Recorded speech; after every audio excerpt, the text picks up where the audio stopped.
Ninatoa wito kwa viongozi wote wa dini kuendelea kushirikiana na serikali, viongozi wa kijamii na makundi mbalimbali kuendelea kushirikiana na serikali katika kutoa elimu ya umoja na amani, kupinga chuki na migawanyiko na vitendo vyovyote vinavyoweza kuvuruga mshikamano wa kitaifa.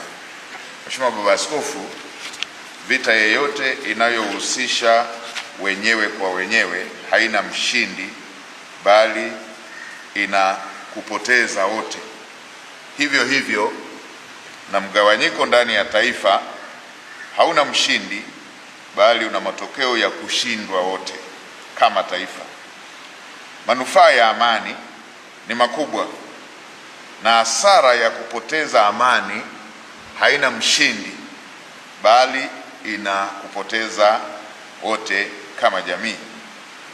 Manufaa ya amani ni makubwa na huleta maendeleo ya kiuchumi, huimarisha ustawi wa jamii na huwezesha kila mwananchi kushiriki kikamilifu katika kujenga taifa. Mheshimiwa Baba Askofu, amani, usalama na utulivu ndio msingi utakaojenga taifa lenye mafanikio na umoja. Sote tunatambua kwamba Tanzania imeendelea kuwa kielelezo cha umoja, amani, mshikamano na utulivu katika ukanda wetu na barani Afrika.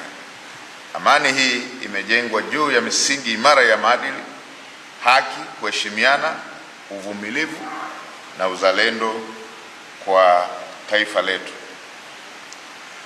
Serikali inaendelea kutekeleza wajibu wake wa kulinda amani na usalama wa nchi pamoja na kuwajenga Watanzania hususan vijana kuthamini dhana ya uzalendo kwa nchi yetu. Lakini muhimu kutambua kuwa amani ya kudumu haiwezi kujengwa na serikali peke yake, bali familia, jamii, taasisi za dini nazo zina nafasi ya kipekee katika kuimarisha misingi ya amani kupitia mafundisho ya maadili, upendo, haki na kuvumiliana.